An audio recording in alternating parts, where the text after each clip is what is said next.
All right, welcome back. Hey, we are here on location, first time ever, in Springfield, Illinois, at the University of Illinois-Springfield, and today my guest is Coach Ryan Copeland. Ryan, thanks for coming on the show. Yeah, absolutely. A pleasure to be on. And this is also, if you're watching here on YouTube land, one of the first live ones I've done the first live one I've done here on this podcast. And we've got two cameras going, so we're gonna have a cool high-tech learning experience here today with Cope. But if you don't know much about Illinois-Springfield, highly successful program in large part because of the efforts of this guy. And Coach Copeland here is one of the best pitching minds out here in the Midwest. 32nd round pick as a player out of Illinois State, chosen by the Cardinals. Appalachian League Pitcher of the Year his first year. You're also Pitcher of the Month, a bunch of accolades in there. Yeah.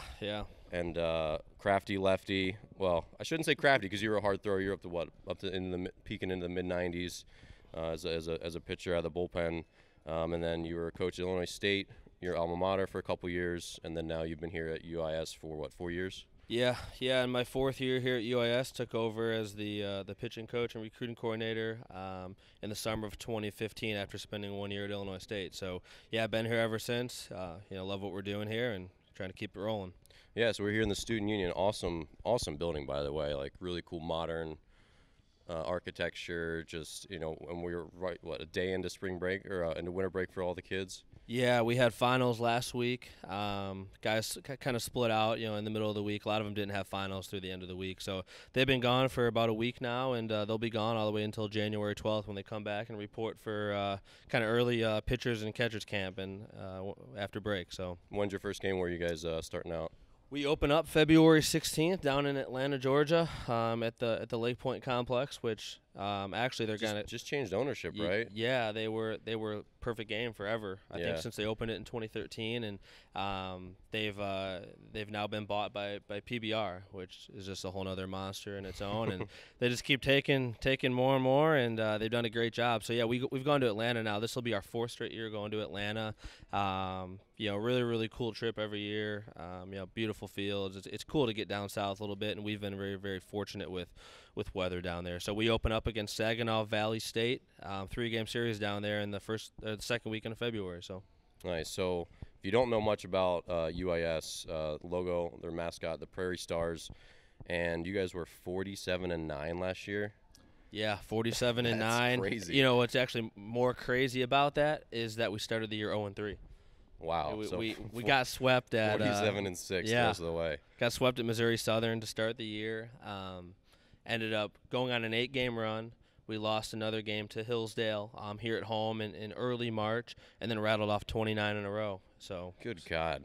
I was gonna say, like, if you start doing the math, that's like you win 8 for every loss pretty much from there out after that opening sweeper. That's crazy. Yeah, had a really, really good team, and just it got to the point where it wasn't really a matter if you're going to win or not. It was just, what kind of game are you going to win? Is it going to be the one where you can get some guys in and get some at bats, or is it going to be one you gotta kind of fight through and grind it out a little bit? So that's crazy. I mean, baseball you and I know. I mean, how many times have you made a good pitch, given up a blooper that costs you a run, costs you a game? There's just so much luck involved in baseball, and to be like a 90% winner, it's just crazy. We've talked about that in the office as a coaching staff, that it just seems so crazy that we never just gave up the 3-run home run late. Yeah. To just, hey, you just lost the game. They just got you. It almost happened a couple times. And there was one game at McKendree. We were playing down at the River City Rascals place, which maybe you're familiar with. Box. Yeah. Yep, yeah. It's like 325 to the right if center the whole gap. Team goes,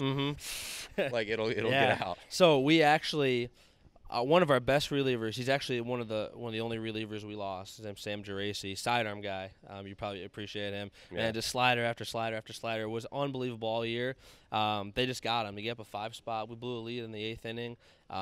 Cole Taylor comes up with a guy on base in the 9th inning, our shortstop that sent him with the Angels, and hits a 2-run home run to left field to take the lead, and then we end up winning that game. We had a couple games like that, but we just always won them. It was unbelievable.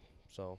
That's got to be fun playing baseball when you're you just know, like, well, we're just gonna go ahead and win today. Like, doesn't matter, like, someone's gonna pick us up, and that seems like the mark of good teams where like someone's just gonna get it done. Yeah, and last year's team was so unbelievably talented. We could say, what, 2 guys that had over 20 jacks? Yeah, Mike Rothman had 24. Nick Stokowski, who was a Central Michigan transfer, a 1-year guy, he had 23 as our DH. And the funny thing about Stowe, he didn't play a single out defensively for us.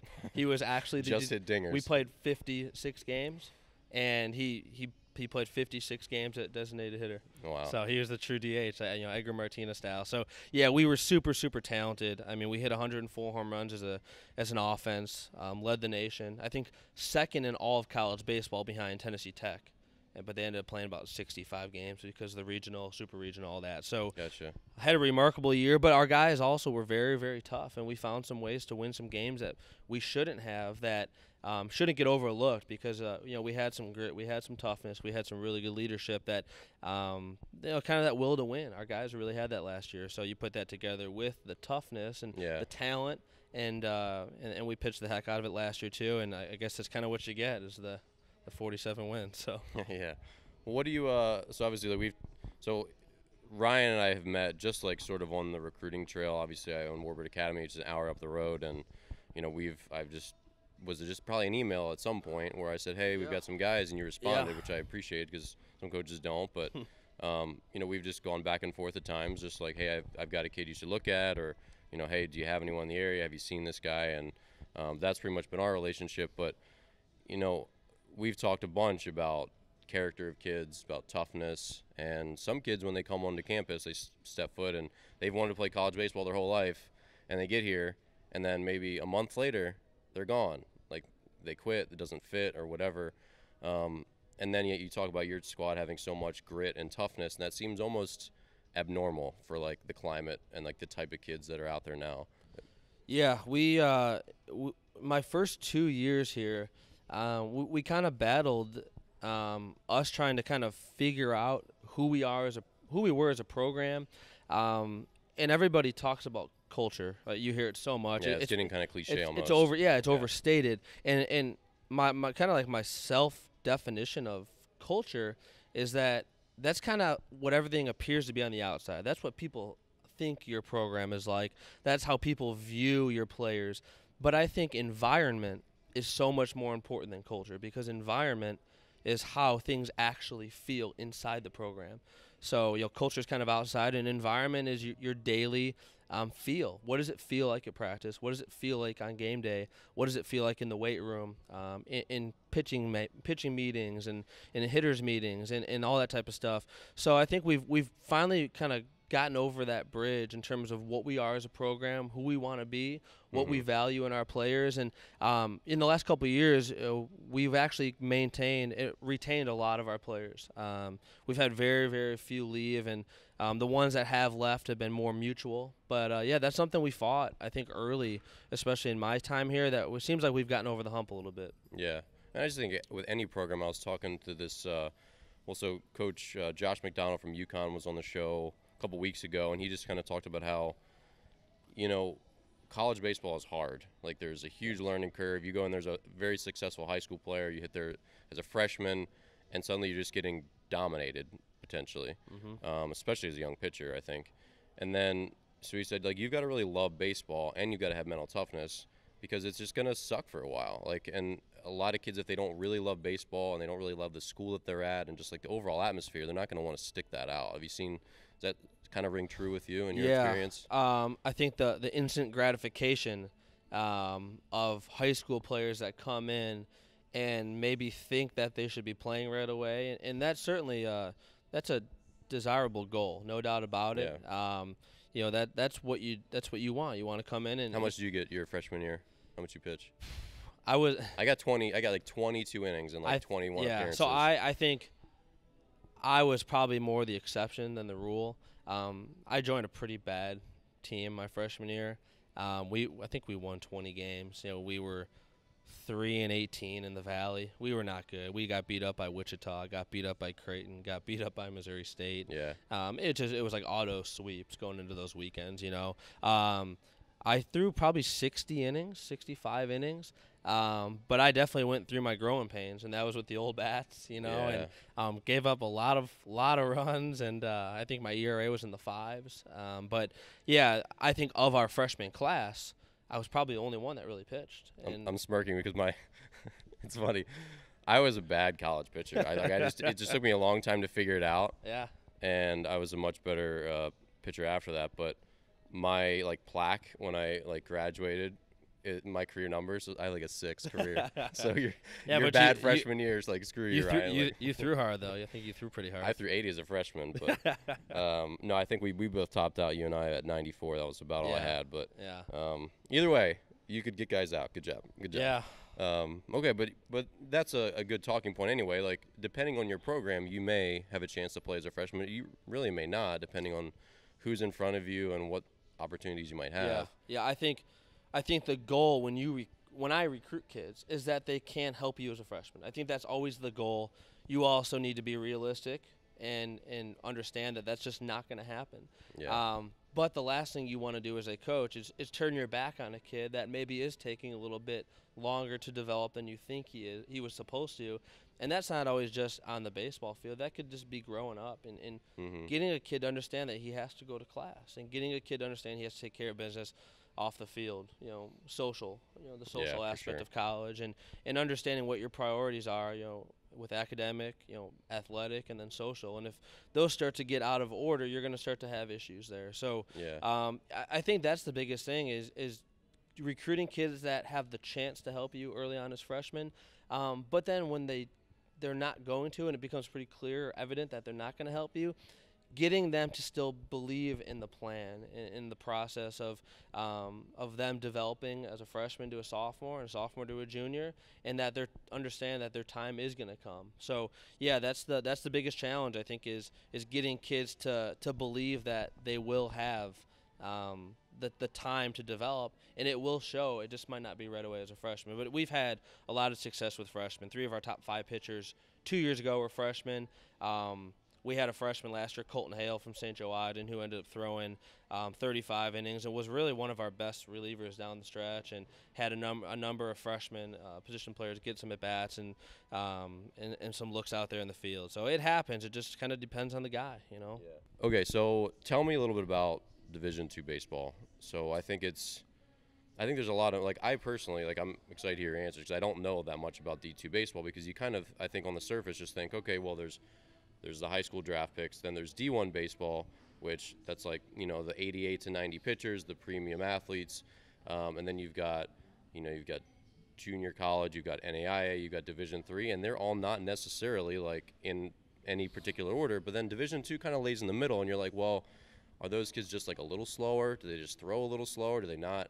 It's hard to understand, I think, what Division II is and why a kid ends up at Division II baseball rather than Division I or Division III. So help us understand a little bit. Yeah, that's a great question, and I think it comes up with us a lot in recruiting, just because I think as our recruiting coordinator, I don't like to recruit quote-unquote Division II players, right? I think we want to recruit Division I type players that for the numerous reasons end up choosing to go this route, and it could be something as simple as proximity to home. It could be opportunity to play right away. It could be the scholarship offer. It could be the academics. So what is the biggest difference? Well, I'll give you the kind of the NCAA version first. Division I gets 11.7 scholarships. We only get 9. We had 4 at my school. Yeah. So it depends. You might not be fully funded, so that's another thing to know on the recruiting trail. A lot of programs, even at the Division I level, aren't fully funded. Yeah. So they have the capacity to have 11.7, but they might have 7 or 8, and that really can hurt you in recruiting. So we have slightly less scholarships. But you know what? I think we play 50 games. We play 50 games instead of 56. But we do have a conference tournament. We do have postseason play. We have a World Series. You won't really feel those 6 games. Yeah. Plus, baseball's kind of boring at times, especially if you're a pitcher. So pitchers, you'll appreciate it. Yeah. Well, and how many Division I schools up here are playing 56? We never did either. In the Northeast, we usually get 50 or 48 in, something like that. It's just almost impossible with some of the weather, and it's getting better nowadays because of the turf fields. But it's still a struggle. But you know what? I think from a recruiting aspect, again, we try to recruit guys with Division I tools. Now, what I would say about maybe our players compared to a Power 5, right? What's the difference between our guys and the guys at Arkansas? Okay, we might have a guy that has one or two really big-time tools, whether it's the hit tool, whether they do have a really good arm. They can really pick it defensively.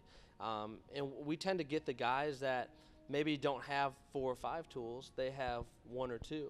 Yeah. And so maybe they're a big donkey that can really swing it, but they struggle to play the field. They don't have a position. Yeah. Whereas the guy that has a position goes to the SEC. The guy that doesn't have the position falls to a mid-major type or a really, really good Division II school. So in recruiting, we compete a lot against mid-majors. We don't really recruit a whole lot against other Division II schools. It's the mid-major programs where maybe their offer to them is slightly lower, and we can make them a little better offer and the better chance to play right away, and we end up getting that kid. So, I think Division II baseball at the highest level is very, very good. There's a lot of talent. I think there was 105 Division II players drafted last year out of 1,200. So a pretty good percentage. Yeah. It was more than junior college. And junior college has a pretty good rep for like developing players. So yeah. And Division III drops off a lot as far as drafts. For sure. Yeah, for sure. I feel like one year, and this was probably data from like 8 years ago now, but I feel like it was like 15. Like not a whole lot. And most of them were pitchers and like a handful of catchers. Yeah, I think Division III, they still play so many less games than Division I, Division II. And yeah, they're mostly pitchers because we just talked about off the air that Stuff and Velocity will play at any level. So usually it's the 6'4" kid that went to the D3 because they were throwing 78 out of high school. Figured it out a little bit. They figured it out. They got stronger, and all of a sudden they're a 90-92 guy, and scouts say, hey, that guy can get pro hitters out for sure. So. Yeah, that makes sense. So talk a little more on the fact that you said you don't recruit against other Division IIs. So what exactly does that mean? I know you said you like to get those kids who are potential D1 guys who maybe don't get much of an offer. Maybe they have to be a walk-on, but you can work with them. They can have a better chance to play. That makes a lot of sense.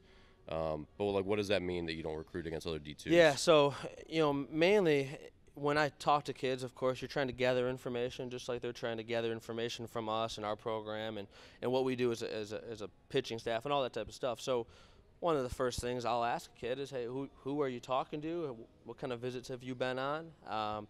What are you interested in? What's important for you? What are your goals? And can a kid be honest with you when you ask that? Yeah. Because if he's like, I've only been on a couple, are you like, okay, now you get $800 less in scholarship money? I mean, you know what? Do you feel like they're truthful? I think they become more truthful the better the relationship gets. Yeah. So I think some kids have been coached to take calls from everybody. Hey, answer the coach, talk to the coach, be willing to visit. As you start to develop a relationship, they sometimes might come back and say, hey, coach, listen, I've got 5 Division I offers. I think, that's always been my goal. And I'd rather have a kid tell me that than drag it on. And all of a sudden we think we have a chance at this kid. But in his mind, he really has no intention on ever either visiting or coming to a Division II school or UIS. So, I think when we recruit, it seems like the kids that we're always on, the kids that we get on campus, we never seem to lose them in recruiting to other GLVC schools, other GLIAC schools.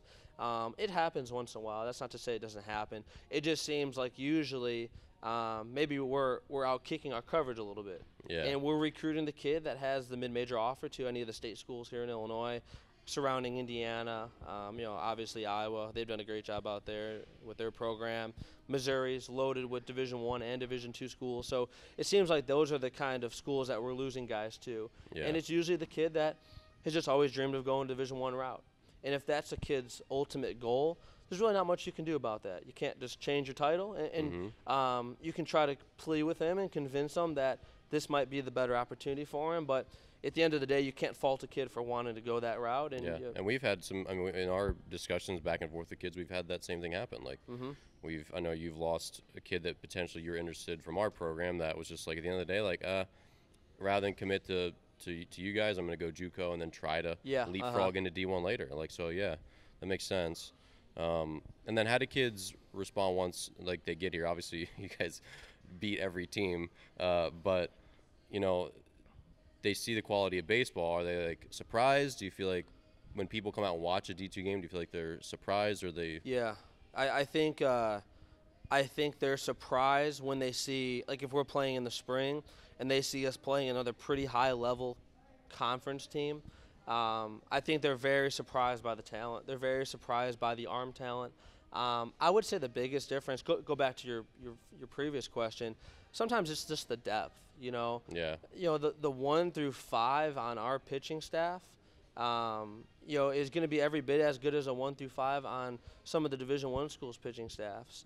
And even some of the Power 5 D1s, it's the depth, you know. Yeah, they might sure. be loaded with back-end arms that are all, you know, low to mid-90s, whereas maybe a good Division II school, they start to get stretched pretty thin once they get to that 6th, 7th, 8th pitcher. Yep, Now, yep. I will say our staff has, you know, this past year and then this year, a ton of depth. So we actually manage our bullpen a lot like they do in the Major League playoffs. I mean, we'll get 4 or 5 out of our starter, and then we'll rattle off matchups and an inning here, a left-handed reliever here, and I think that's fun. That's when you get to managing a bullpen and keeping your guys healthy and everything. But, yeah, you know, it's when people come watch us play, when kids get to campus, I think they are like, whoa, this is – I understand why I might not play as a freshman, or, whoa, I didn't think these guys throw this hard. Or the biggest thing we get is the physicality.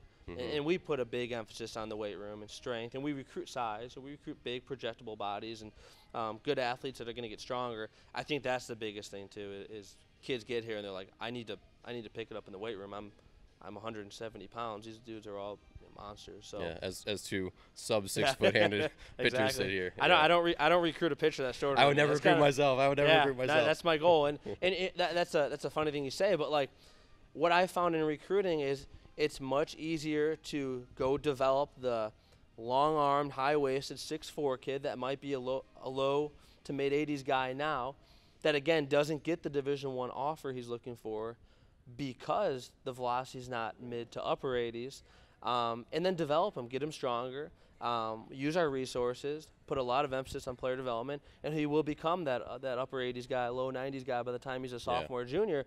I think that's easier to work with than trying to find a guy like me who literally didn't throw balls, could spin 3 or 4 different pitches, could pitch inside.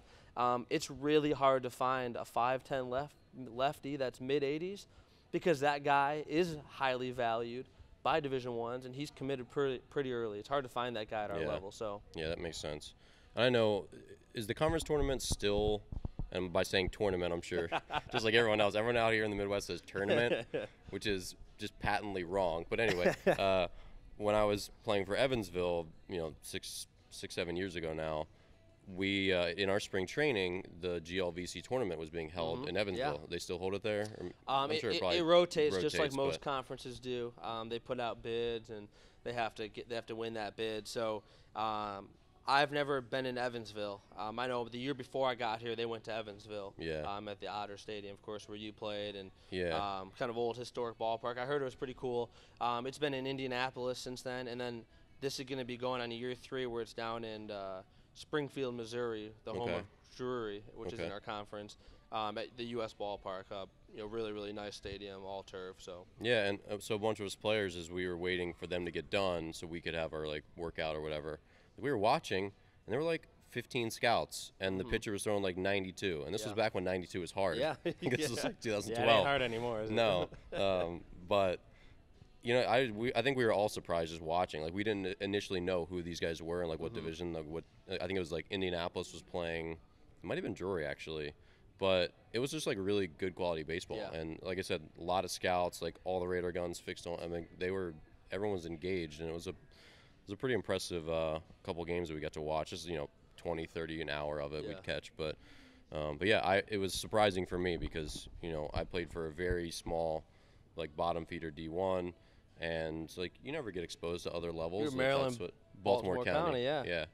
And they're doing well. They're progressing in the right direction, but they were still. Like, that's why I mentioned like not being fully funded. I think they had like 4.5 scholarships for a D1, which just makes it harder to compete because they have to piece it out. If you're gonna have what's a roster size for you guys? Well, that going back to your original question about differences between Division I, Division II. Division I's, of course, have the 35-man roster limit, and That's so big. And the 27 counters, of course. Wait, what is a counter?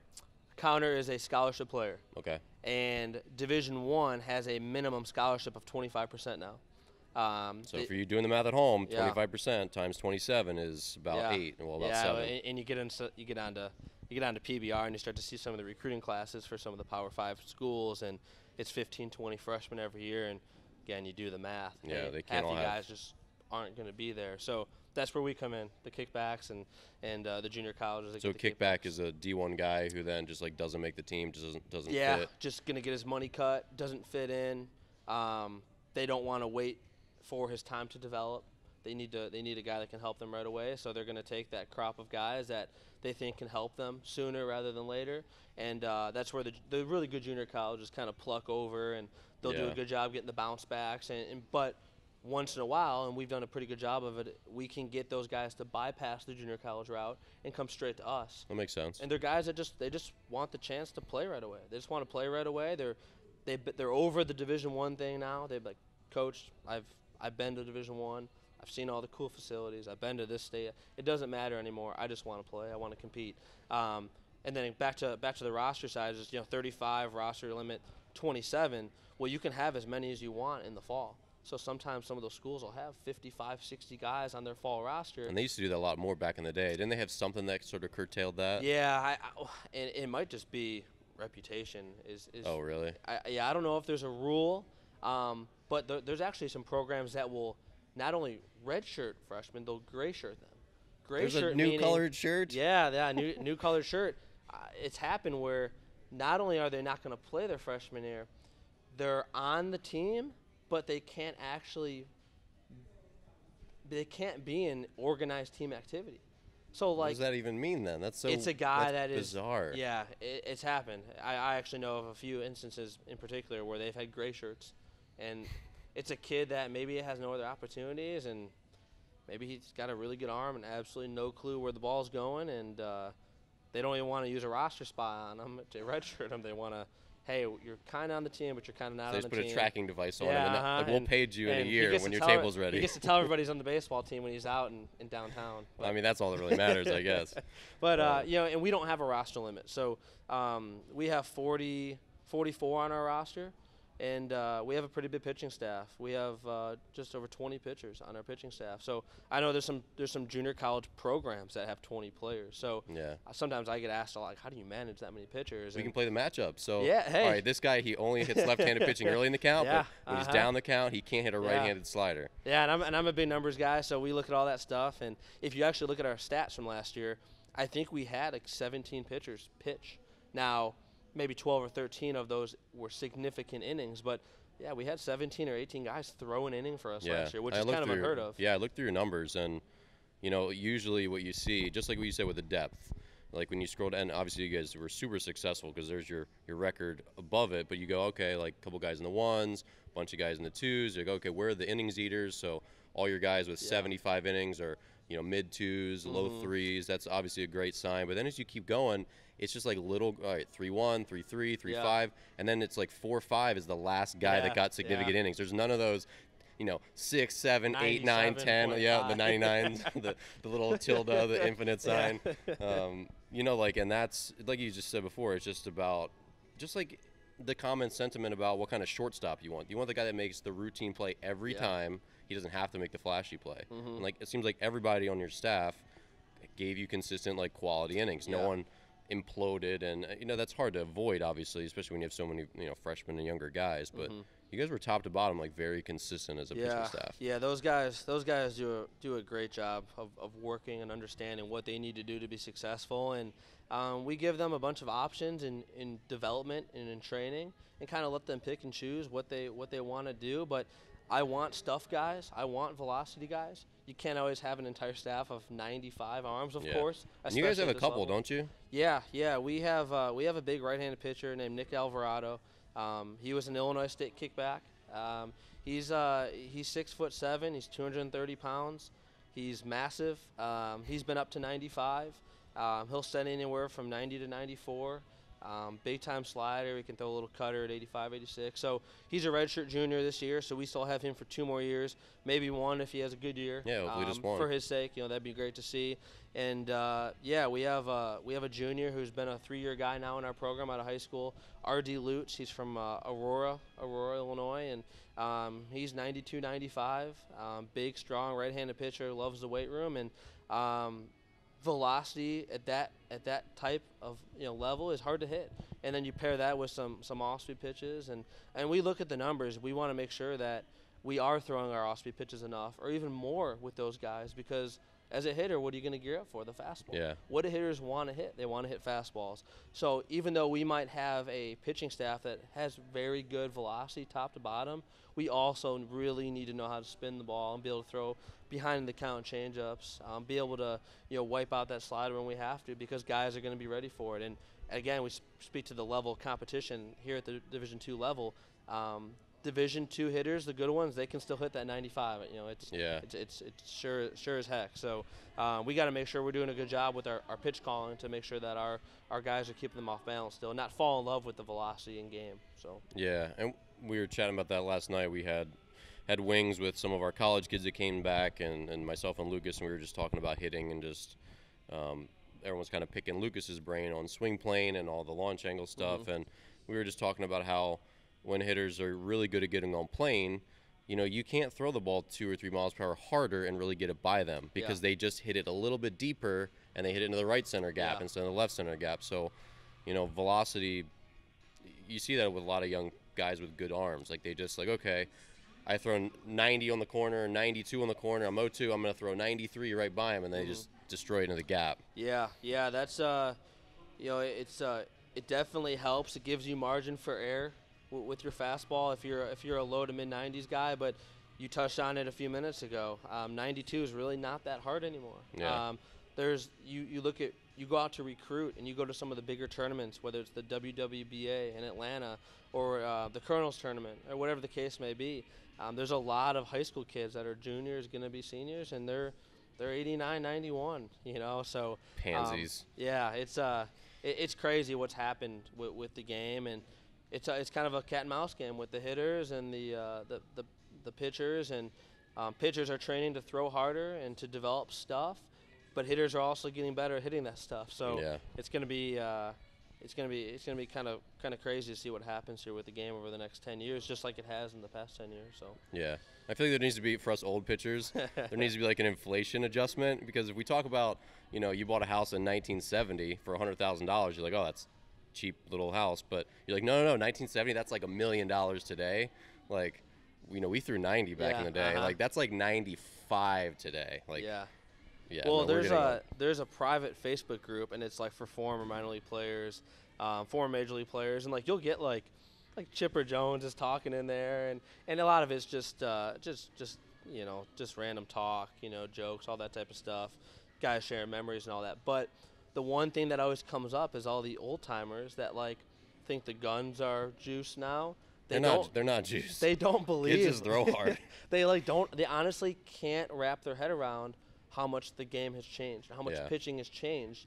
And that's kind of the battle that's going on with baseball right now, is the new school, analytics, data-driven, forward-thinking coach and front office. If you don't have data-driven in your Twitter bio, you're just a loser. Exactly. Well, I'm a loser. And the old school caveman guy, and I don't know why it has to be one or the other. I don't understand that, but that's kind of how it seems. And you're pretty active on Twitter and social media, and every night you see some argument between people about how to hit and how to pitch, and why command is more important, and why velocity is more important. So look, let's just throw 98 on the black. We can all agree that that's just like what we should do. All right? So just get all 3 strikes on the batter, and then you're good. It keeps going back and forth, but yeah, there's a lot of people in that group that cannot believe that guys are actually all throwing 97. Like, no way, that gun's juice. That's all for ratings. And I'm just like, hey man, I'm not saying they're better pitchers, but they are throwing 97. Yeah. Everybody's throwing 97 in the bullpen in the major leagues now. And you might have – how many sinker ballers are left in the big leagues? They're dying out, man. I was just wondering the other day, we were talking about Brandon Webb. And that's just a whole other topic about how tough it is to come back from shoulder surgeries and how just tough it is to stay in the big leagues in general, because guys that are household names are suddenly just like, oh, wait, where'd he go? he's just gone. Yeah. But like Brandon Webb, like Derek Lowe, I mean, there were some great sinker ballers, and it's gonna come back at some point, you think, because now there's none of them. So now if you have one, you're special again, right? Yeah, no, I think it will. I think everything's cyclical, and I think the velocity and the stuff is here to stay. But I think that guy will be valued more. The guy that can throw, and maybe it's not the upper 80 sinker, maybe it is the low 90 sinker. It's the 92, 93 guy, but he has a ton of sink on his fastball. Because that's going to combat exactly what most hitters are trying to do nowadays, which is hit the ball in the air and try to hit the ball over the shift and out of the ballpark. So imagine if you can get a guy like a Zach Britton, for example, right? He's a 97 mile an hour. He's terrifying. I mean, it's unbelievable. It doesn't make sense. It looks like a high school kid's changeup. It looks like so I've only been to a major league game once this past year. I went to a Red Sox-Yankees game. Okay.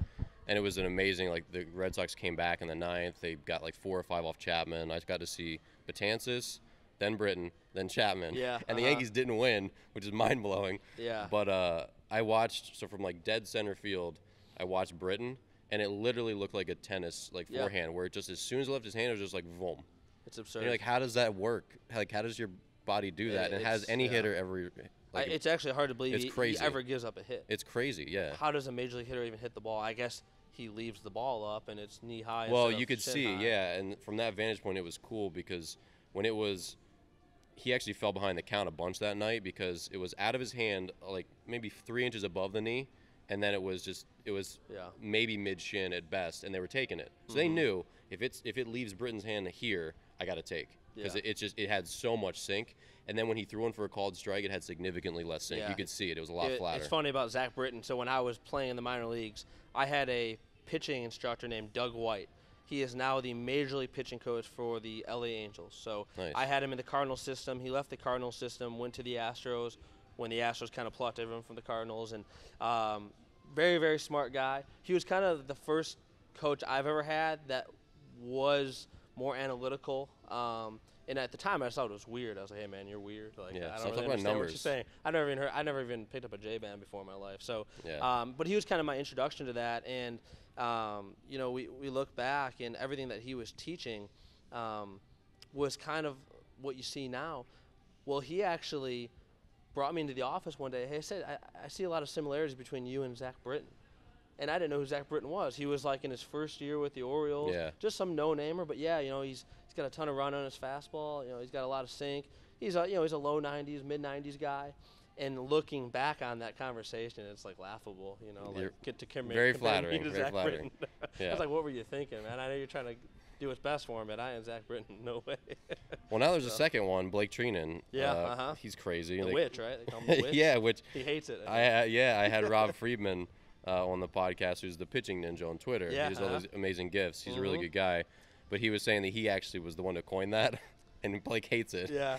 Because it's just like, look, dude, just own up to it. Like, what you do is not normal. You throw 98-mile-per-hour turbo sinkers. The like witchcraft. It's sorcery. It starts to get into the other conversation, and like Trevor Bauer was on Twitter talking about spin rates, and he's been accused of, or he has accused the Astros of doctoring the baseball and cheating, and it makes you wonder, like, how are some of these guys doing that with the baseball? But between every single pitch, you see every major leaguer in the world go to their wrist and get their bullfrog and their it's like, you think only these two guys are doing it? Like, that's how they figured it out? Like, that's not, come on. Like, if it was that easy to do, more people have figured out how to do it. Yeah, no doubt. We actually fooled around with that. We were in our indoor throwing some bullpens, and we got some sticky stuff with some of our pitchers, and we pulled out the Rhapsody, and we started looking at some spin rates, and I can promise this is experimental, people. Experimental only. It works. And we did a bunch of different things, and it's crazy. It's crazy what you can do to manipulate the baseball with substances. But on that note, with grips, grips is like the natural thing, the way to do it, right? High thumb, low thumb, wrist placement, all that type of stuff. And that's when pitching gets really, really fun in those conversations. But, Pitching Ninja is an awesome account. I tell every single one of our pitchers when they get here, that dumb freshman that, doesn't really know what he's doing. Like, hey, if you're going to do one thing on Twitter, follow these 3 or 4 accounts. You're going to learn a whole lot from them. And, he's done a great job. You think he got suspended, right, for content in the summer? So, he told that story a little bit. So, basically, Another guy who's I think a Barstool Sports, like, I don't know if he's like a radio personality. Yeah. Took one of Rob's like gifts, and then just posted on his Twitter without like any like credit. Just like really what you do is you retweet them, right? Yeah. It shows that this was my property. This is what my thought, and now I'm sharing it with someone else. But he just like passed off on his own, and he was like, "Hey man, like, that's not really how this works. Like, could you credit me?" And he was like, "Oh well, why should I credit you? You just stole this from Major League Baseball anyway." Yeah.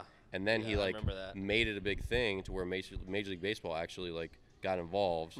But then Rob and him hashed it out, and he's like licensed to do what he does. Yeah, I think. But it was just some guy just being a jerk. I think Barstool likes to do that kind of stuff. Yeah.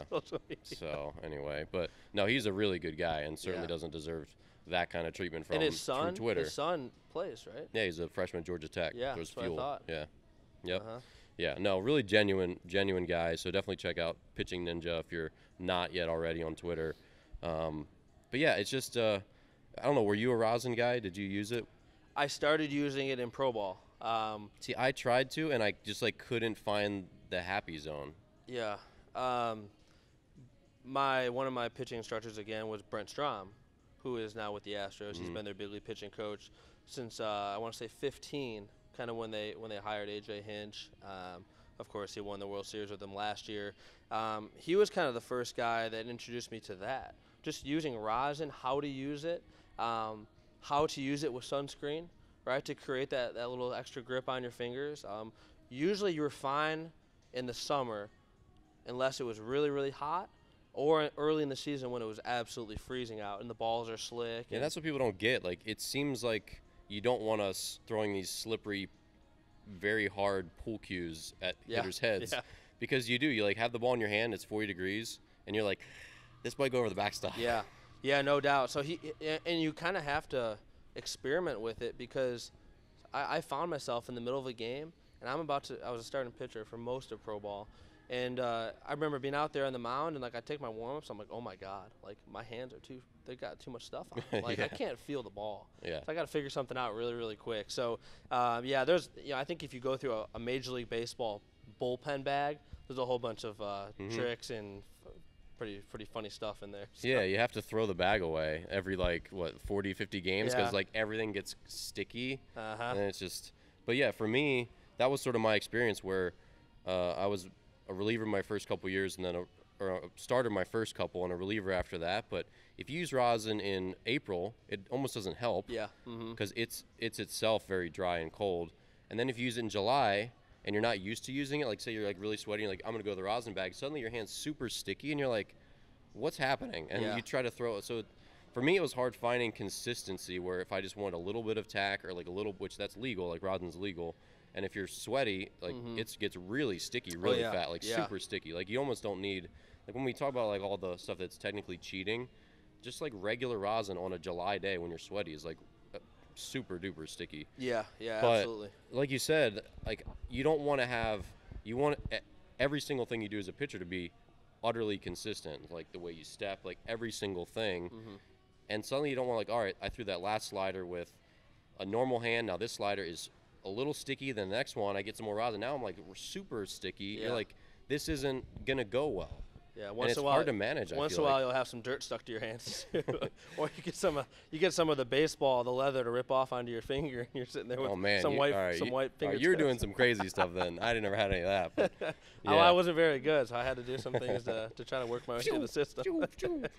But yeah, they swing off you, and you jam, and it just sticks to the bat, just stays there. They got to throw the bat as far as they can. The Yadi Molina thing a couple of years ago with the chest protector, and the ball stuck to it, and nothing came of it somehow. The ball was just sitting on his chest. I mean, I don't understand how everybody looked the other way. I mean, because it's Yadi, so it just. Well, it just seems like the rule should just be more uniform. Like, look, like, is it cheating if everyone does it, and if like everyone's okay with it? Like, I don't think the hitters. Like, okay, so this could go down a rabbit hole, but like clearly hitters care, because like you said, like you can make your slider better. Yeah, no doubt. By catching it better and increasing the spin rate. Yeah, I've seen it. I've seen the data on it. It works. So that would be the argument against it. But yeah, it's like, then why do hitters get to use rosin on their bats? Yeah, throw the bat, jerks. Yeah. I mean, I think if everybody just uses it, then what's the problem? But then I guess you'd have the argument of people going back to the 90s and steroids. Everybody was using it, so what was the problem with it? Now maybe there's more health implications there with that. But yeah, that's I think it should be. I think sometimes you're out there on the mound and the balls are really, really slick, and you really don't know where they're going. Yeah, and the Major League season starts so early. April and like May, even in May, if you're a reliever, you're still pitching 9:30 at night. It's 50 degrees. Like a pitcher should be allowed to be normal, I feel like, when it's cold out, especially in October. It's the coldest time. It's the most important time of the year. It's super cold. You can see your breath. Like that ball is very, very powdery and slick. Doesn't matter how much you rub those up. They're slick. We've all been there. Yeah. So you guys use Rhapsodo, right? And what other technology? Like, tell me about the tech that's invading the game. How much do you? I shouldn't say invading because it's a positive, could be a negative, but tell me about tech and how you guys use it and all that. Yeah. So again, like I said, I think a balance is important. I think it's important to have a good balance of just teaching your guys how to compete and getting them to understand how to win baseball games, but incorporating some of the newer, forward-thinking training protocols that are out there. One of them is driveline, and it's controversial. A lot of people are all about it. There's a handful of people that don't believe in it. I think it's good to blend everything. So we use a little bit of the driveline with our arm care. We do a lot of the pre-throw stuff, not so much of the weighted ball, high-intent throwing. And then we do a lot of the recovery stuff, and some of that carries over to the weight room as well. We have a Rhapsodo unit. We got it last November. So when our guys came back last January from break, that was the first time we got to use it. And I think it's every bit worth it. It's worth every penny. We use it just about every single day when our guys are back here. And can you use that outside, or is that only like kind of in a controlled space, like when you're indoors? You can use it. You can use it inside. You can use it outside. How do you guys use it though? Do you both. take it out? We'll take it outside. Okay. The downside is right now you can't use the software for in-game data. So whereas like Treinen is collecting data for every single pitch you throw in a real game. Okay. The Rhapsodo unit, as it is right now, has to sit 6 feet behind. Oh, that's right. Yeah. So obviously, you could probably do it in an inner squad, put a screen up, but you're gonna get some weird data, some misreads. So that's the only downside. Is right now it's more for bullpen sessions, flat grounds, because you can use it for spin work. You can use it for catch sessions. They are coming out with a new version. They're releasing it actually at the ABCA in Dallas here in a couple weeks, and that version will be able to use it during games. So that's a big deal because having data is great, but I'd prefer to have game data. Yeah. Game data, game velocities are different. Game spin rates are different. It's different throwing with a hitter in there in a game situation. So that's something that's going to be a big upgrade for us. But we use it a lot just to kind of find out what type of pitcher a guy is. It's important to know what their spin rates are. It's important to know, are they a high or low spin rate fastball guy? What's the RPM, the spin rates on their breaking ball? Are they more of a slider guy, or are they stuck in purgatory between a slider and a curveball? So we'll use it to get baseline data, and then from there we can use it to help design a new pitch with the use of high-speed cameras. We don't use an Edgertronic. We're working on getting one. They're about $7,000, but that's it. I thought they were more like. I think there's two versions. Weren't they 5K back in the day? There was one that in the 5 digits. I meant. Yeah, there was one that was 15,000. I think they've done a good job of getting that price point a little bit lower, but obviously $7,000 is pretty costly for a camera. Yeah. But that's like what you see on Drivelines, Twitter all the time of the feedback it can give you between your grips, what you think you're doing, and what you're actually doing, combined with the data we're collecting on your spin rates, your horizontal vertical break, and you combine all that, and it really is useful. Now, I will say this. It doesn't matter if you have a Rhapsodo or a TrackMan or high-speed cameras if you don't get your guys to understand it and understand how it applies to them and how it can make them better. That's the biggest challenge because, look, 18-year-old kids come in here as freshmen. Most of them don't know what a Rhapsodo is. Most of them have no idea that different fastballs have different RPMs, right? So, again, it doesn't matter how much, how great I think it is, how much I think I might know about it, if I can't get that data to become relevant for our pitchers, which I think we have done a pretty good job of. And there's some guys that don't really care to use it. They're just like, I'm fine. Yeah. And if you're going to be good on the field and get guys out, I don't care, right? It's just like throwing away the balls. You know, if you're already 92, 94 and you're good and you could do without them, who am I to say you need to do it? You know? So yeah, that's kind of how we incorporate it a little bit. And again, it's just like the arm care. I think you got to give your guys options, let them pick and choose what they like, formulate their own routine. And part of that routine can be using the Rhapsody, and part of that routine can, I can do without it. So yeah, that makes sense. I mean, because you were what, a sinker slider guy? Yeah. You know what? I was, as a pitcher, that's kind of what I was until I made the velocity jump, and then I started pitching up and in a lot more. Okay. And it's funny because we all heard of pitch tunneling, effective velocity, and I feel like I had a good grasp on those concepts as a pitcher before they were a thing. So they had no name, but I felt like, hey, every time I throw this fastball inside, he's always really late, and it's only 90, but so I kind of felt like I had a good grasp on that. So I think the hardest part about coaching is to realize that there's going to be things that you did really well as a pitcher that other pitchers that you're coaching really struggle with. Yeah. And sometimes it's easy to get frustrated, like, God, I did this. Why can't you just do this? It was so easy for me. But then it also works in the opposite. There's going to be guys on your pitching staff that can do things that you couldn't do. And you have to try to understand as a pitching coach, like, how are you doing that? That's pretty impressive. That's pretty dang good. So, you got to find the balance. And you got to, I go back to collecting the original data. When our guys first get to campus, we all use it. We get the baseline data, and then it helps them understand what kind of pitcher they should be. Because we've had guys who lived by conventional wisdom of pitching down in the zone, but they have a super high spin rate on their fastball. Yeah, it's not good. Not a good combination, right? Yep. You're actually helping the hitter stay on plane, catch up to the velocity. So it helps with pitch calling, helps with pitch tunneling. And again, I'll say this, at the very least, it's kind of cool. If anything else, it's kind of cool for your pitchers to have your iPad hooked up to AirPlay, to a TV, and every single pitch they throw, they can look over their shoulder and say, like, they can, contribute what they did with a wrist placement, a grip change, into actual changes in their data, the change in the pitch and the break and all that. It's pretty cool at the very least, you know. So yeah, for sure. And we sound like we have had a similar path, because I started figuring out that just like, you figure out patterns if you're paying attention, and you figure out like what's like some things that you do that other guys don't do, or like the way you get outs, or things that just don't seem normal. Like for me, I can remember all the way back to when I was a freshman. No, maybe it was probably a sophomore. When I was a sophomore, I started throwing a little hard. I was like 85 to 88. And I would throw like 3-1. I'd take a deep breath. I'd be behind the count, and I'd throw a fastball right down the middle, and they'd swing and miss at it. Yeah. I didn't think much of it at the time. I was like, oh, that's cool.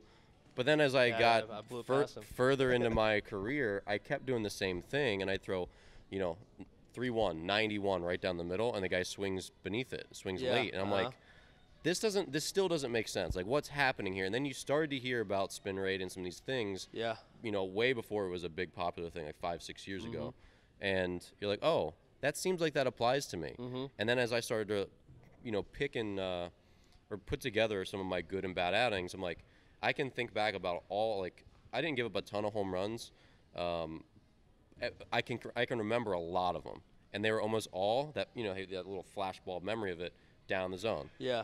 When I pitched down, I got killed. When I pitched up, I cannot think of a time when I gave up a chest high home run or a ball that they drove into the gap. Like there weren't any. They'd pop that up too high, it wouldn't go out. Yeah, and I'd strike guys out like that. And you weren't sure why, but now you can look back on your career and say, wait a second, I can apply some of this stuff to my career. It's past tense, of course, but that's probably why you can I was theorize. a high spin rate guy, and I pitched up, and over time I figured that out. And at the end of my career, I was better at the end, despite not having better stuff, because I understood who I was. I'm going to pitch up in the zone. I'm going to throw it at your belt line first pitch, and I'm going to go up the ladder and in the ladder, inside.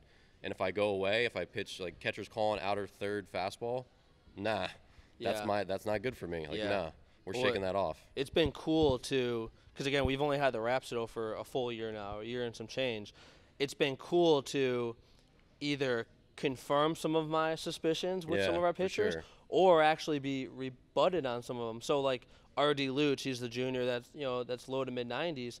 Obviously, that's at this level, that's above average velocity. Yeah, for sure. That's above average velocity for a good Division I pitcher.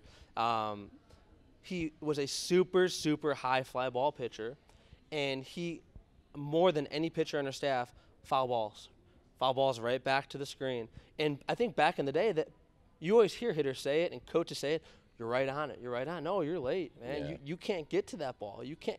If a hitter fouls the ball straight back, don't think you need to throw something slow. He's late. He can't get to it. So looking back now on his data and knowing what I actually know that's been proven, it's like, I was right. Like, He's a spin rate guy. Super high spin rate guy. Yeah. You just need to throw every fastball on the white, down the middle, above the belt. Yeah. And you're just not going to get hit. Yeah. It's just not possible. You're not going to get hit, especially with that velocity. So that's been Yeah. kind of cool to see. Things that have been confirmed and things that have been proven false by conventional wisdom. So Yeah, and it was interesting. I was talking to I guess he's now the major league. I think he's the assistant hitting coach for the Pirates. Jacob Cruz. He was with the Cubs for the last couple of years. Okay. But I was asking him about that because there are definitely times when I'm like, you know what, I feel like this is right, but I need to ask someone who was a much better player than I was. Yeah. And I was like, what do you think about pitches fouled straight back? I'm like, I feel like they're a little bit late, like exactly what you just said. And he's like, well, it could be. He's like, but I think it's just a little bit of like you're never 100% accurate as a hitter with your barrel. Like just because you're a major leaguer, you still just miss pitches that there's no good reason except that you just like didn't aim as well. You know, just like an archer, like you just don't hit the target because you just. And I was like, that's an interesting way of thinking about it. And when you factor in the spin rate, it's hard to know which variable will play because I do think there's a little bit of a lateness component. Like I really do agree with you. But then when you have the high spin rate, the hitter just like maybe if he didn't have that high spin rate, he really just does square that one up. But because like their brain can't calculate that this pitch stays up more than normal pitch does, they just miss time. They mislocate their barrel, and that's just foul ball, foul ball, foul ball, foul ball. Yeah. And it's just like you said. I think that was probably pretty cool when you got to like confirm your suspicions and say, oh yeah. It all makes sense now. Yeah. This is who you are. Yeah. Well, I think like high spin rate pitchers with their fastballs, the ball actually defies gravity longer. It does. So the ball drops less. So the hitter's accounting for a certain location, and then they swing and they're on time, and then dang it, I popped it up. Well, and they don't know why. They can't figure it out. They just like can't. But no matter how many times they face the same pitcher, their brain won't allow them to swing above because they're being tricked, right? They're being tricked, and hitters make decisions with their brain, and their eyes tell them that something might come true, but by the time your eyes and it can process everything, it's too late. Yeah. So I think hitters make decisions, and they choose to swing and where to swing, how to swing, what kind of path to take. And they're all just making a really, really well-educated guess. The best ones in the world. Yeah. And sometimes they're right, and sometimes they're wrong. And in hitting, the more time you're usually wrong. You know. And the technology it's really interesting to shine light on. Now I know there's a lot of people out there who think you can't teach somebody to hit. You can't teach somebody to pitch without having all this high tech anymore, which is also not true because we both survived fine. Like. And we kind of had an idea of what was going on even without all the technology. Yeah. But like what you said, I think it helps people buy in. It helps people figure out that learning curve way faster. Like if I had learned that I was a high spin rate guy and that I was okay pitching up in the zone and not going away to righties, I would have been much more successful a lot earlier in my career. Like that would have been great. Yeah. You know, but conventional wisdom is pitch down the zone. And you watch, this senior when you're a freshman, you watch how his bullpen goes and just pounding the bottom of the zone. You're like, oh, I need to be like him. And granted, I'm sure you'd agree that every pitcher has to be able to throw the ball downhill and be able to do that. No doubt. Because I think now one of the bad side effects is like, oh, pitchers are like, oh, I'm just going to pitch up in the zone. Like, no. You need to know how to control your body and catch everything downhill because that's where your good slider is, that's where your good curveball is, where your good changeup is. You can't shove everything up in the zone and just like, it's okay to pitch up in the zone. Like, no, you just stink. You need to be able to go down the zone and then go up purposefully. Like there's a difference, right? And the guys that typically have to pitch down in the zone, that's when you do mix a lot more. You're gonna have to be the guy, and you probably did it quite a bit. That can throw the 3-1 changeup, the 2-0. I couldn't do that. No. You couldn't do that? No. 3-1. I was throwing a fastball. No. Okay. I mean, if I'm being honest with myself as a player. that was, I mean, those are the things that would have prevented me from getting to next levels. Like, I was not the guy that could toss in a 3-1 curveball. Like, had you been able to do that, maybe you're still playing today. Yeah, I mean, well, you know, besides my injury concerns, but if you watch the guys in the big leagues, like, they all had stuff, you know, maybe similar to mine, but they could throw that. Like, they were going 2-1 curveball, 2-1 slider. You can't just go predictably 2-1 fastball, 2-0 fastball, 3-1 fastball, which is what I had to do because I just wasn't good enough with my off-speed stuff. Yeah, so I think it is important for those guys to mix more. And that's why it's good what you're doing with your guys. Like you said, we're not just going to throw fastballs. We're going to force them to mix. Yeah. And I think that's going to prepare them well. One of the cool things that we started doing with our pitchers last year, and this is now you need a radar gun, but that's pretty low tech nowadays. I mean, everybody has a radar gun. Yeah. Get your guys to throw bullpen sessions, and it's a breaking ball bullpen session. So you mix in some fastballs, but the goal of the bullpen session is to create feel with your breaking ball.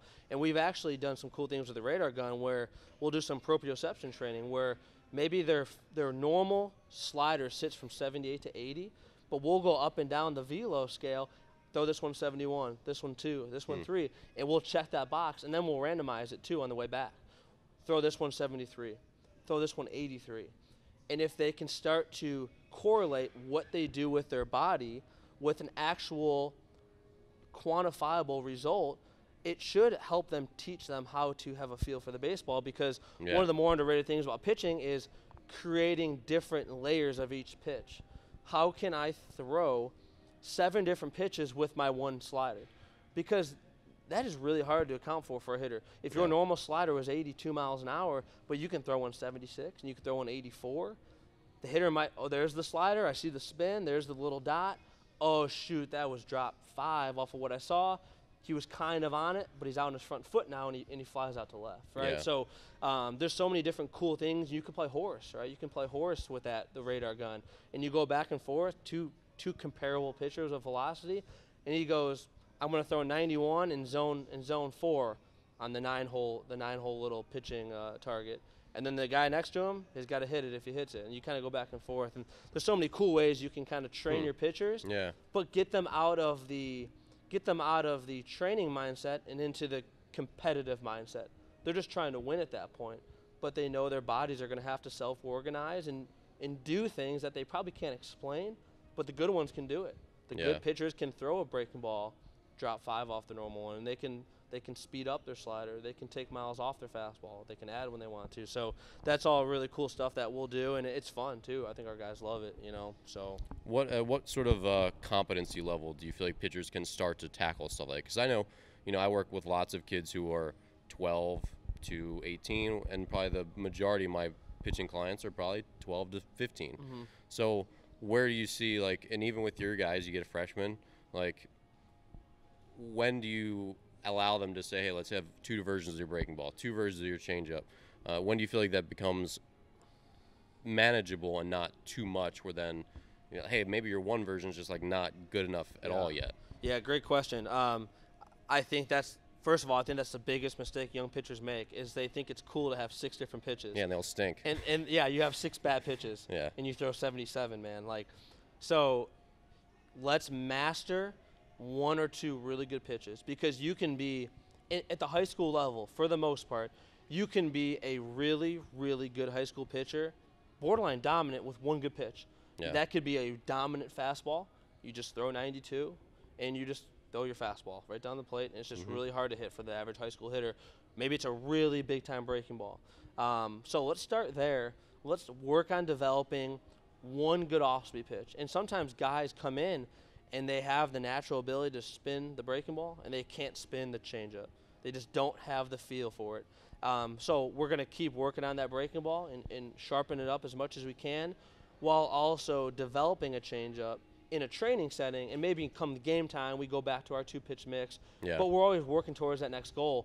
But it's like trying to walk before you can crawl, right? Yeah. You have to be able to control the strike zone before you can command the strike zone. So we want our guys to be able to come in, throw their fastball for strikes first, and then we're going to worry about them throwing it in the zone where they want to. Because that's not as easy as people think. No. It's not. Like, no, not at all.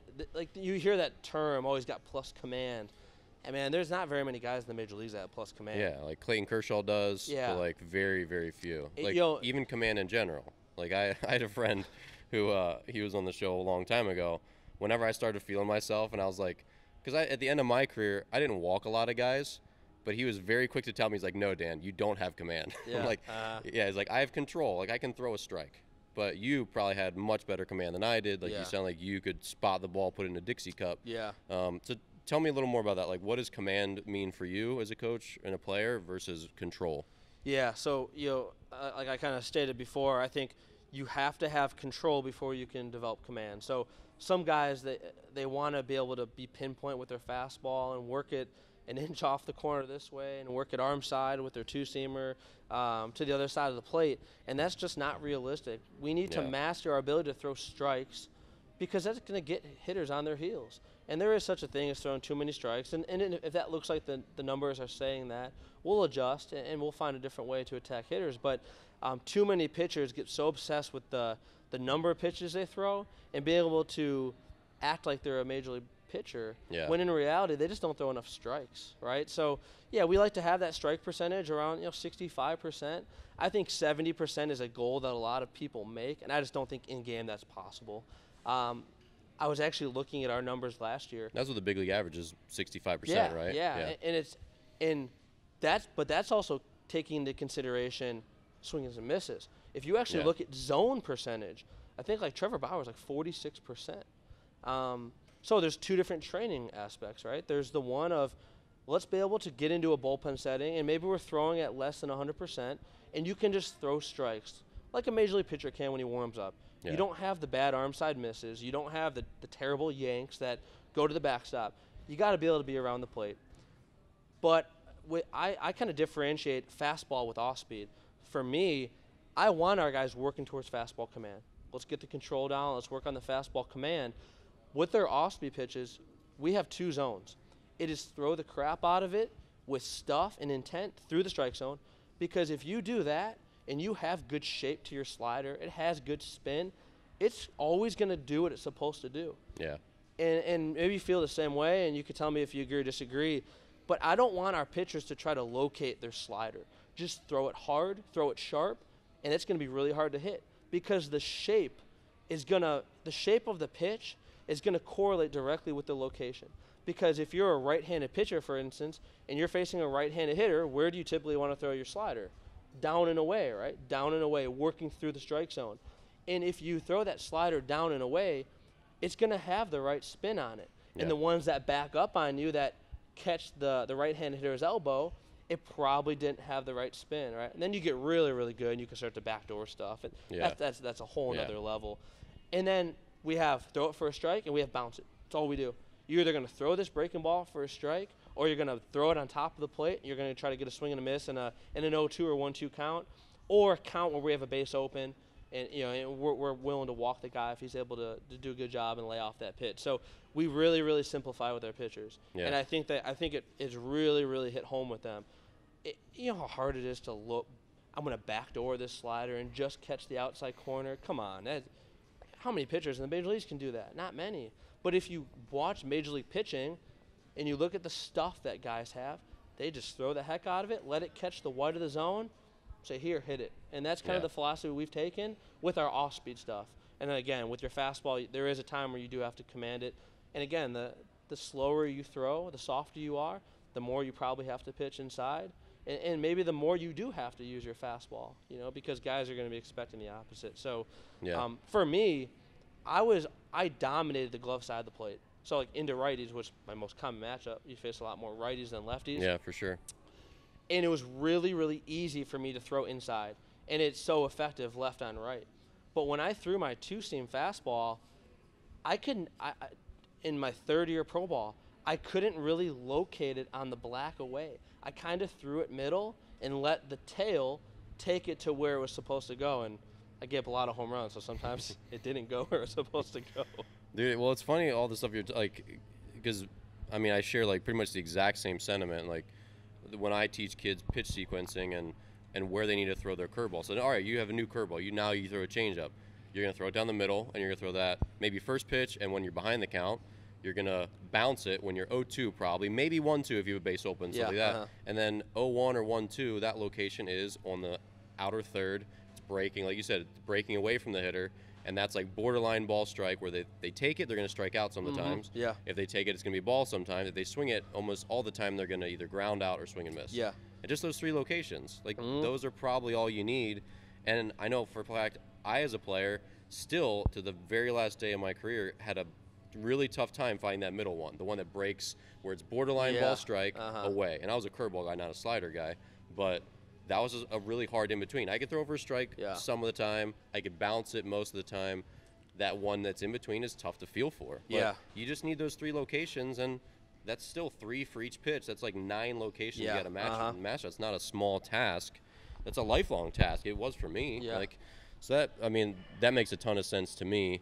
And then, like you said, as far as like, I don't think enough people understand themselves as pitchers as far as arm side, glove side. Like you said, I was an arm side pitcher. I was amazing at going into righties.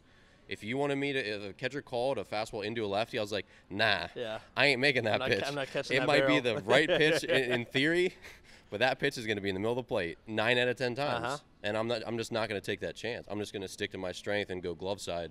Even if that's not like pitch sequence wise or like effective velocity wise the right thing to do by the book. I just know myself too well that, like you said, that's going to be a home run. So I don't want to choose a home run. Yeah, and that's the interesting thing about calling pitches. And we do a little mix of both. I'll call pitches, but our catchers are both seniors now. I've had one of them for 3 years as a JUCO guy, and John Seachin, I've had him now going in year 4. They both do a really, really good job. They're both very cerebral with their ability to think through hitting and sequencing and tunneling and all that stuff. But sometimes, like when I'm in the dugout, our pitchers, I like to do a good job of getting them to learn on the go and explaining why we might have done something or why we didn't do something or maybe what I did wrong. Hey, I should have called this pitch. That's on me, right? But I think sometimes when you get into a situation in the game as a pitch caller, you want to throw a certain pitch. But it goes back to what you said. What if the guy can't do it? You might know it's a great time to bust him inside. There is no way he's going to get to that fastball. But if your pitcher can't do it, you have to adjust and say, you know what? I love to be able to do this right now. That's not his strength. It's not what he's good at. He's probably going to shake me anyways. So let's throw what he wants to throw. And like when I call pitches, our guys know they have 100% authority to shake. And regardless of the result of that next pitch, typically the conversation is just, hey, why did you shake? What did you see? And then it's okay. All good, you know, and then it gives pitchers the confidence to know that they can call their own game and they're in control. The game can't start without them throwing the baseball, and if they throw something they don't want to throw, just like you just talked about, you probably already lost. You know, you're probably done. So, and I think it's a good way of thinking about it because really, as a coach or as a pitcher, as a catcher, you're not calling pitches, you're calling executable pitches. And so on any given day, like, you know, if maybe it's like your Thursday and you're a little bit tired, or it's my Saturday and all I have today is a fastball to my glove side and I can bounce a curveball. Like, that's it. Those are the 2 pitches you can call from. You can't call fat curveball down the middle. You can't call changeup on the outside black. Like, that's not on the table today of things you can call. So to call like theoretical pitches just doesn't make sense. It's just going to get you hurt. And like you said about conviction, if a pitcher's not believing in what he's throwing, I mean, how many times have you in your day thrown something that you're iffy about and the guy destroys it and you're like, well, I'm even more iffy. And usually it's you got to go with your first thought. If your first thought is to throw that pitch, that's kind of my rule, throw it, because you start second guessing yourself. And I've done it, you've done it, you think about it, you overthink it, you get too cute, and maybe it just results in a walk, but you're like, god dang, I should have just thrown this. It's funny story. I actually threw in our last fall World Series game. We ran out of pitching because we played extra innings. So I still play catch almost every day. I'll mess around. What's your spin rate nowadays? I throw. I'm a pretty low guy now. I'm about 2,100 with my fastball. Well, I play catch with all my lessons, and I mean that could be like 900 throws in a day for me. But I'm always throwing our radar guns on our wall, and it's always facing me, not our pitcher. So I'm like throwing 839 mile per hour throws back every day. It's funny. All right, go ahead. So I come into the game, and the team I'm pitching for has a 1-run lead in the last Fall World Series game. So this is like October 27th or something like that. Pressure's on. I come in, and like I put on one of our guys' cleats. I'm literally wearing my practice shorts and a practice BP top with cleats on. I get out there. I get our first hitter out on a changeup, and changeup was my big-time pitch. I mean, just arm side fade. I mean, I could throw it right down the middle. Again, it was always going to do what it was supposed to do. It was always drop 8-10. Yeah. And get him out. Then that was a right-handed hitter. I face a lefty, one of our sophomore outfielders. I strike him out on a fastball, up in the zone. 2 outs, nobody on. We're gonna win the game, right? Yeah. And our pitchers love it, like, because they get to see coach like compete, you know. Yeah. And I don't want to go out there and be bad. No, you can't turn that off. No. So then I go infield single to one of our freshman infielders. I throw a little 2-1 slider. I was like, hey, I'm gonna throw a little 2-1 slider. I'm not gonna let you beat me on a fastball. Chops up the middle, infield single. Okay, so runner on first. In my mind, right, I'm so confident. Hey, I got Ryan Fish coming up. He's a transfer from. Sorry, Ryan. He's a transfer from UTRGV Division I down there in the WAC we were just talking about. Okay. And John Seachin's catching me, my senior catcher, right? I've had him for 3 years now, going on 4. He goes first pitch changeup, and like there's no way Ryan Fish is gonna hit a first pitch changeup. He's gonna swing through it. Then he goes, I shake off. He goes slider, and I shake that too. I got arrogant, right? I'm like, no, I'm gonna pound him inside. Okay, I want to pound him inside. I throw the fastball in. It was in. It just wasn't 92. He hit it out. They walked me off. No Not way. even lying. That's a true story. This happened man. 2 months ago. They walked me off. I mean, I couldn't believe it. I'm sitting there. I'm like, John, that pitch was in, wasn't it? He's like, yeah, but you throw 84 now. So I got walked off. They dog pile. I'm like, kind of have a smile. I don't even really know how to act. And the dugout I walk back to, there's like 7 pitchers in there, and they're like staring at me, like staring me down. Like, are you kidding me? And I didn't even know what to say. So, yeah, the last pitch of our fall season, I gave up a walk-off 2-run home run to one of our seniors. Yikes. And it's stuff like that where you're like, well, you know, like, how are you going to get him out at the end of the day? Were you going to get him out on a changeup, or were you going to get him out on 84? I should have thrown 3 straight changeups or 3 straight sliders, or slider changeup, slider changeup. I should have never threw him a fastball, but I was arrogant. I was like, there's no way he can get to this fastball, because my mind still tells me it's 92. But it's not 92 anymore. So we got to it, and he hit it out. So. Well, it's an interesting topic as well. I think that's when, like, I don't know if you hit a point like that, but I hit a point where my last year, my arm was bugging me, and my stuff wasn't as good. I was still pitching. I was still happy to pitch. I think my spin rate was down. My velocity was down, maybe like a tick. Yeah. But you don't know that until, like, the results start to change. Yeah. And so for me, balls that I knew guys would swing and miss at, they didn't swing and miss at.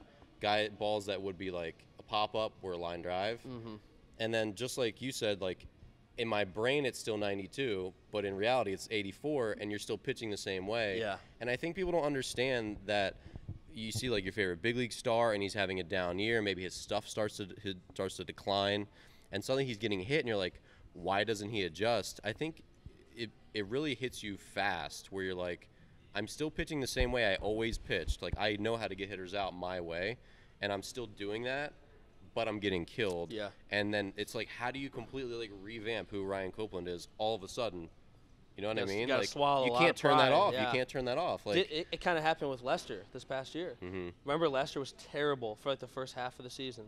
People are talking about taking him out of the rotation.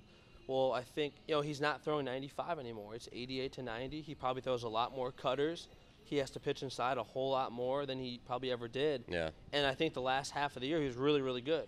And, he was really, really good down the stretch. He was really good in that playoff game. They ended up losing. I think they gave up 1 run in 7 innings. All while the stuff is just not there anymore. But it probably took him some time to figure it out, and it probably took a little bit of pride to say, you know what? I'm just not the guy anymore. So, like, I can still have a very good big league career for the last few years of my career. It's just not going to be as the same guy. And that's happened kind of to Kershaw. And guys have to adjust, and you're right. For me, my big velocity decrease happened after my thoracic outlet surgery. I came back after having thoracic outlet decompression surgery. That's when they take out the rib, and it's pretty common now. You hear a lot of guys having it. Matt Harvey had it, Dylan G. Chris Carpenter the former Cardinal had it. Chris right? Young was another big one. He like self-diagnosed. He really like was soliciting doctors all over the world to try to find it. Is the Fultz guy from the Sixers. He can't shoot. The basketball player. It's crazy. First overall pick from Kentucky. They thought he had the yips. Like, man, what happened? He just can't shoot anymore. Yeah, but he can't. There's an issue with the nerves up there. So I had that surgery and I came back, and I was a senior science, so I rushed back. I was nowhere near ready, but I had to pretend I was, and there was no more 91, 92s, and as soon as that happened, and I was trending downward with velocity, and the game of baseball was trending up, and when that happens, probably a pretty bad combination for your job. Yeah. So that was all. So that was all she wrote. Did you have that adjustment period where you're like, I feel like I'm still like this is how I know how to pitch, but it's just not working? Because like I said, I feel like for guys like you or guys like me, we don't have a long chance to figure that out. Like John Lester will get half a season. Oh yeah. And he figured it out because like you trust guys to do that. But a lot of guys, they hit that patch, and they have to adapt, but then. Yeah, I think my adjustment had to come not so much because of my my stuff diminishing or my velocity diminishing. It was more so as I got through the minor leagues and got out of A-ball and rookie ball, where I'm facing 18 and 19-year-olds, and I was 22, to get into much more polished high AA hitters. Those fastballs in at 91, all of a sudden the hands are quick enough to get to it. Yeah. You know, the change-ups that you kind of just threw middle that in college and in the early stages of the minor leagues guys swung through, the hitters at that higher level of the minor leagues started to recognize more, and they would take them, or they'd be on time for them, or they'd be able to shoot it the other way. So I think for me, it was the hitters getting better, and all of a sudden be like, whoa, my stuff might be the same, but these guys are pretty good. And one thing that nobody talks about from college to pro ball, the strike zone difference. It is unbelievable. It's a big difference. Oh my God! I mean, I remember being in my first year, and I went into my first year pretty confident, after having a really good year at Illinois State. You got drafted, you feel good, and like you throw pitches sometimes like kind of right down the middle of the plate, and they're just a ball. Yeah. And like early on, you're like, it stings. And then you watch big league pitchers. What they do, just catch the ball, and you're just like, okay, fine, like, it's just how it is, I guess. And like so, you had to learn how to get guys out inside the zone much more, because guys don't chase, and the strike zones are so small. You're not getting more than a half a ball in the corner. Yeah. Even at the lowest level of the minor leagues, let alone in AAA and in the big leagues when those guys are graded with all that technology and everything. So yeah, that was the biggest adjustment for me. And hitters just got really, really good, and I just wasn't good enough anymore. We all run aground some days. Yeah. So any last? So we've covered a lot of really good topics today. Are there ways people can follow up with you and kind of peek into what UIS is doing? Or yeah, for sure. Well, Coach Ramirez, our head coach, and myself, we're both pretty active on Twitter. We'll post a lot about our program. So that's a good way to kind of find out more about UIS baseball, what we're all about. Obviously, you can go to uisprairiestars.com and parents, potential recruits, people just in the community that again, want to learn more about Division II baseball, want to learn more about our program, can go on there and kind of do some research on not only our program but our athletic department, our school. It's a very, very good place, and we have our first pitch banquet coming up here in January at Boondocks Pub. That's down there on the other side of Springfield. Last year we had Paul DeYoung as our guest speaker. Through my relationship with coaching him at Illinois State. This year it's going to be Phil Maton. He's a relief pitcher in the big leagues with the San Diego Padres. Okay. He's a local kid, so every year we kind of have stuff like we have a 100-inning game that we just had this past year as a big fundraiser. We'll have our first pitch banquet here in about a month, and then our guys will be back on campus, and we'll be ready to roll here in mid-February. And I think we have 27 or 28 home games this year. The new field turf certainly helps that cause. Nice. And so we'll be out here playing as early as late February. I think our first home series is it's gonna be February cold. 23rd, 24th. Oh, yeah.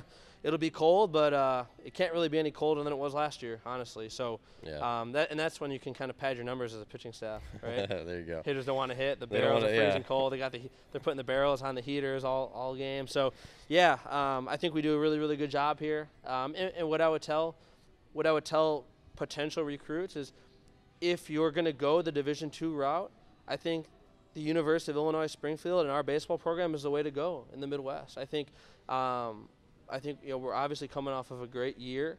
The challenge for us will be to be able to do that year in and year out.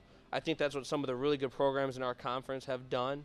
And again, it's high quality baseball. In our division last year, at one time, 4 of the 7 teams in our division were ranked in the top 25 in the country. That's awesome. Between Southern Indiana, Bellarmine, us, and U-Indy.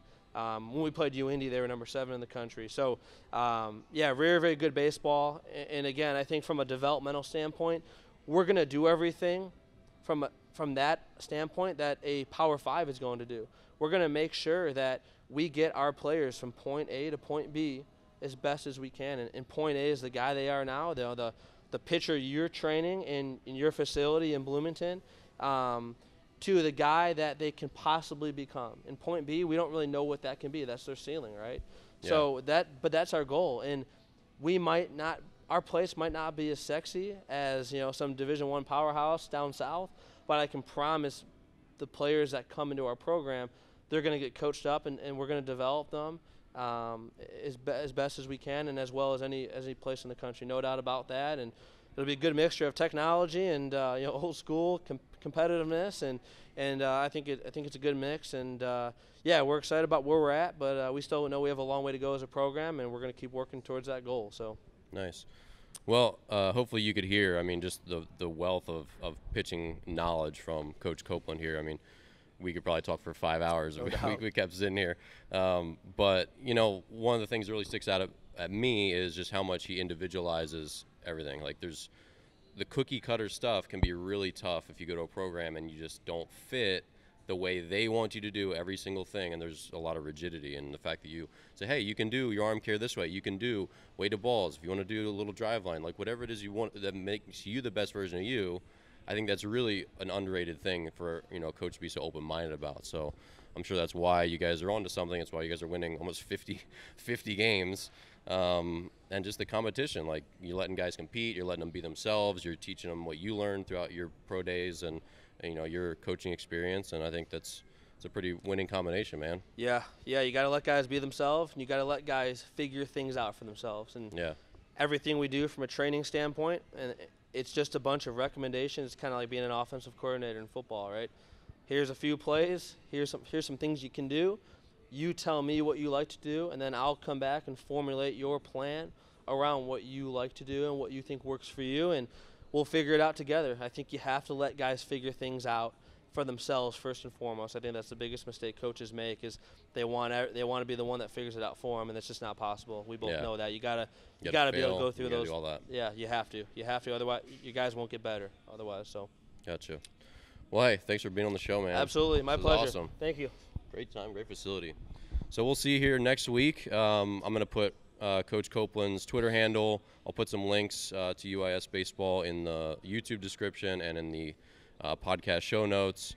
So remember, if you don't already, definitely subscribe and just tune in for more great guests like Coach Copeland here. And we'll see you here next week on Dear Baseball Gods.